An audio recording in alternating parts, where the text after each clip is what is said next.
Glória a Deus, aleluia. Deus é bom em todo tempo, amado. Espero que você tenha sido abençoado, as orações, o louvor, momento abençoado, como o Gu falou, pastor Rogério. Nós estamos nesse mês orando por diversos motivos e ao mesmo tempo trabalhando com compaixão, com missões, né? Esse ano, graças a Deus, estamos recebendo várias notícias missionárias, de trabalhos fora do Brasil, trabalhos no Brasil. Hoje mesmo o casal de missionários do Amazonas enviou pedido de oração, que eles estão indo para uma comunidade, né? Recebi pedido de oração da Bolívia, da missionária lá, e recebi pedido de oração também da Turquia. Essa semana nós oramos pelo resgate, né? Não sei se você sabe, na Turquia muitas mulheres vão com a ilusão de morar na Europa, se casar com um europeu e acabam em cárcere privado, ou muitas vezes sendo forçado a algumas coisas, e acabam talvez até na prisão, né? E orar também por isso, e eles estão tendo um resgate. Então orar para que Deus possa abençoar também a vida desses que muitas vezes vão para fora do Brasil, ou para fora do seu país com uma ilusão e acabam sendo enganados. Orar para que permaneçam firmes na fé ou encontrem com Jesus, para quem ainda não conhece Jesus.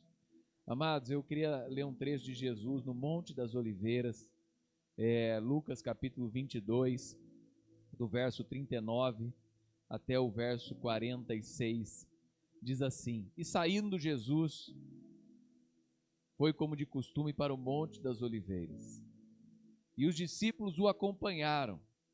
Chegando ao lugar escolhido, Jesus lhe disse: Orem, para que vocês não caiam em tentação. Ele, por sua vez, se afastou um pouco e de joelhos orava, dizendo: Pai, se queres, afasta de mim este cálice. Contudo, não se faça a minha vontade, e sim a tua. Então lhe apareceu um anjo do céu que o confortava. E estando em agonia, orava mais intensamente. E aconteceu que o suor dele se tornou como gotas de sangue caindo sobre a terra. Levantando-se da oração, Jesus foi até onde os discípulos estavam e os encontrou dormindo de tristeza e disse: Por que vocês estão dormindo? Levante-se e orem, para que não caiam em tentação.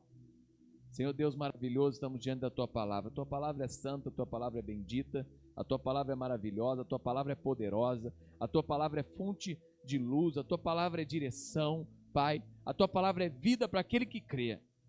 Em nome de Jesus, Pai, fale conosco através da Sua palavra. Em nome de Jesus. Amém. Amém. Esse lugar é o Getsemane, já muito pregado, muito ilustrado, muito cantado. Uma das lindas músicas de Leonardo Gonçalves que fala Getsemane, um lugar de agonia, um lugar de oração, um lugar onde Jesus fala uma dessas frases mais maravilhosas da palavra de Deus. Fala: não se faça a minha vontade, mas faça a tua vontade.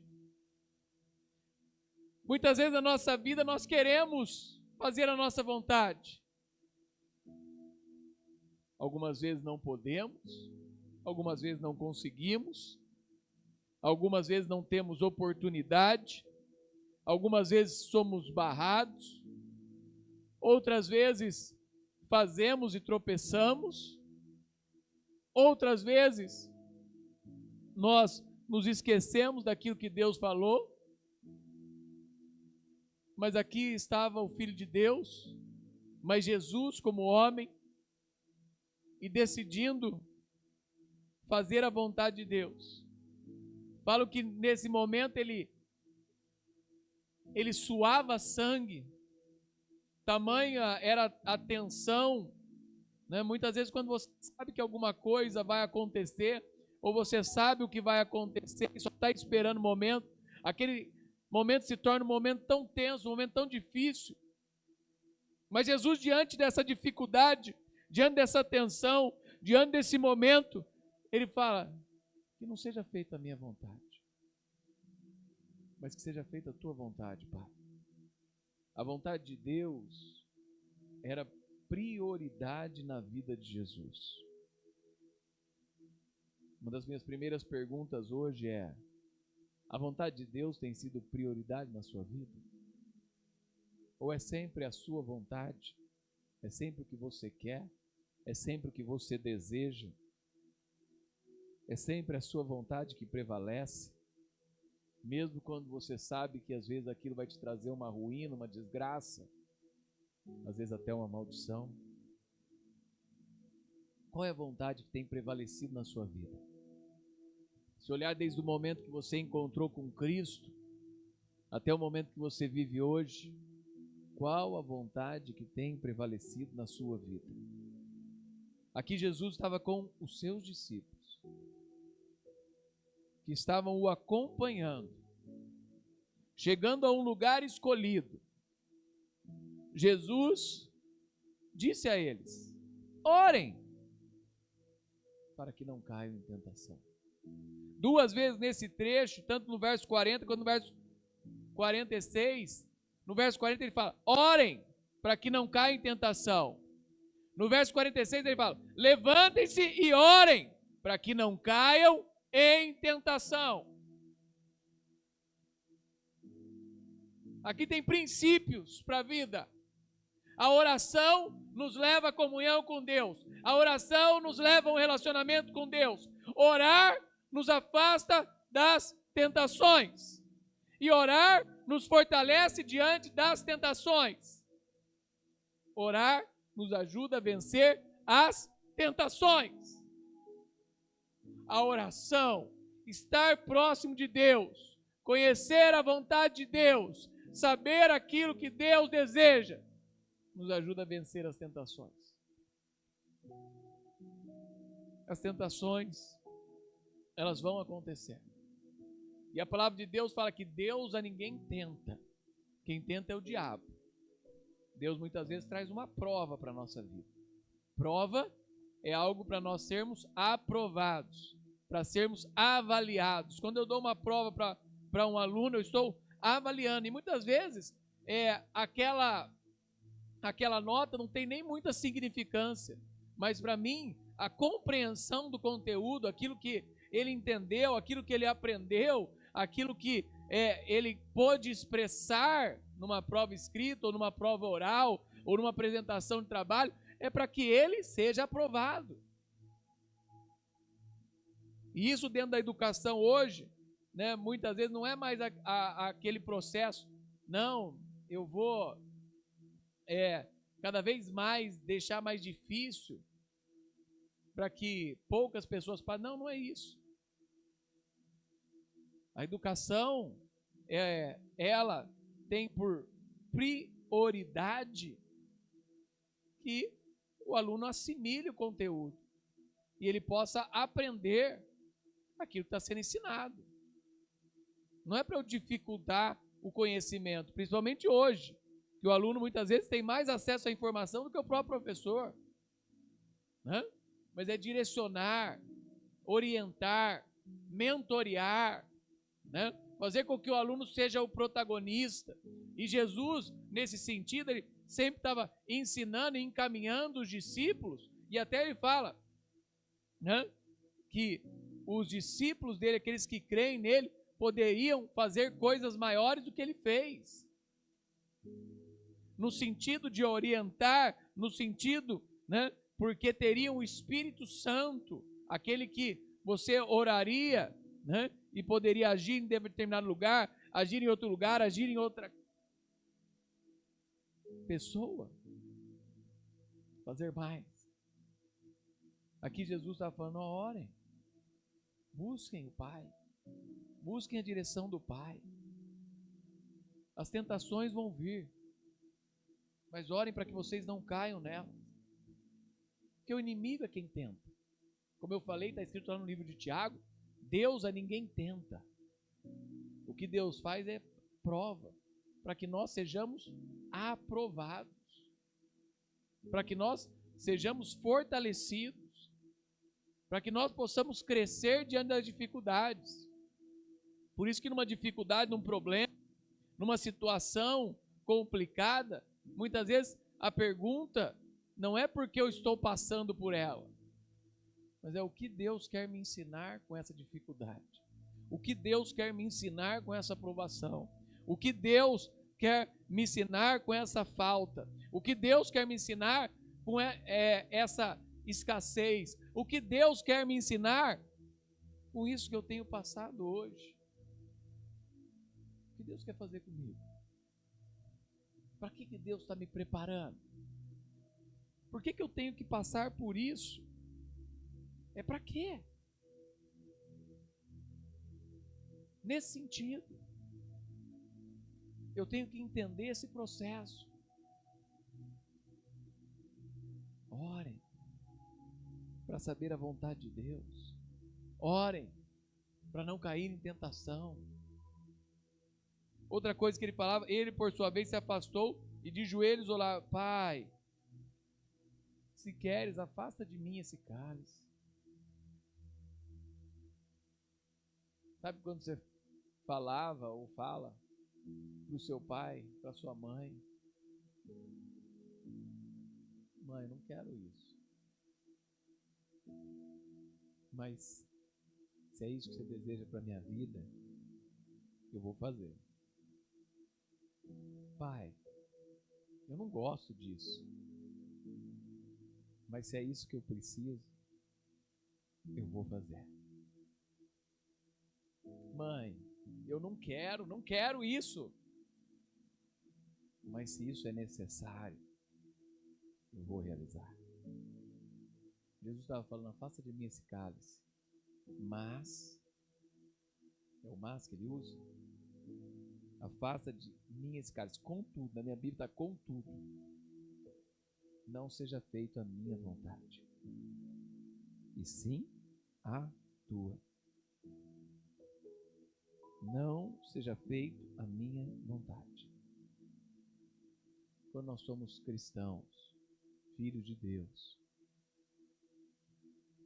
é lógico que a gente tem vontade, a gente deseja algumas coisas e Deus vai nos proporcionar aquilo que a gente deseja. Mas em alguns casos, a vontade de Deus, ela deve prevalecer.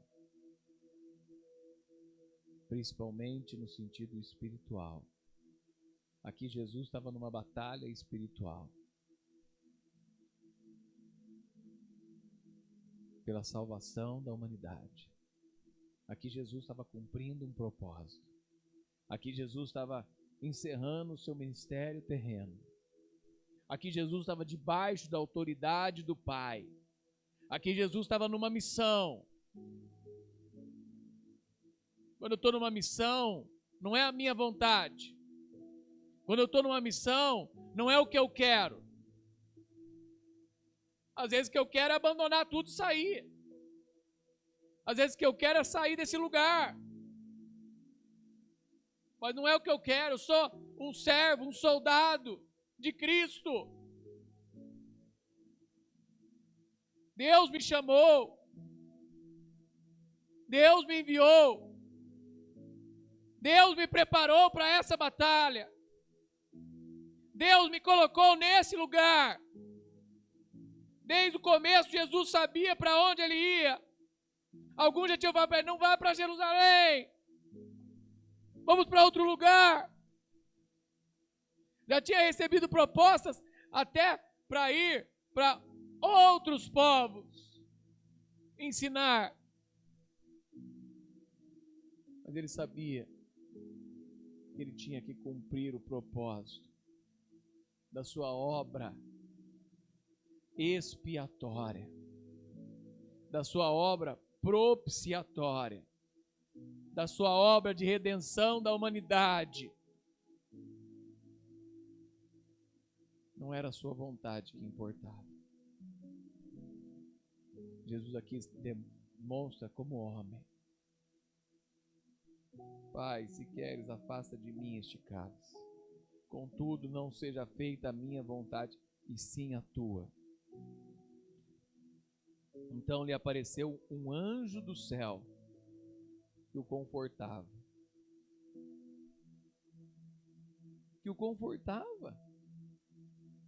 Estando em agonia, orava mais intensamente. Aconteceu que o suor deles se tornou como gotas de sangue caindo sobre a terra. O anjo parece que o sustentava de tal maneira que ele não sucumbisse, nem morresse antes do tempo. Estava em estado de agonia, se debatendo com os poderes das trevas, sentindo o peso da ira de Deus. Naquele mesmo momento, rodeado por uma nuvem poderosa, uma multidão de demônios que empenhavam toda a sua força maligna para perseguir e maltratar o seu espírito ferido. E ele orava cada vez mais intensamente. Fala aqui que ele orava, estando em agonia, orava mais intensamente. Levantando-se da oração, Jesus vai ao encontro dos seus discípulos. Parece que Jesus fazia aquela oração que a gente vê lá em Romanos 8, que o Espírito intercede por nós com gemidos inexprimíveis. Jesus estava aqui se levantando em oração, na sua intensa busca de Deus.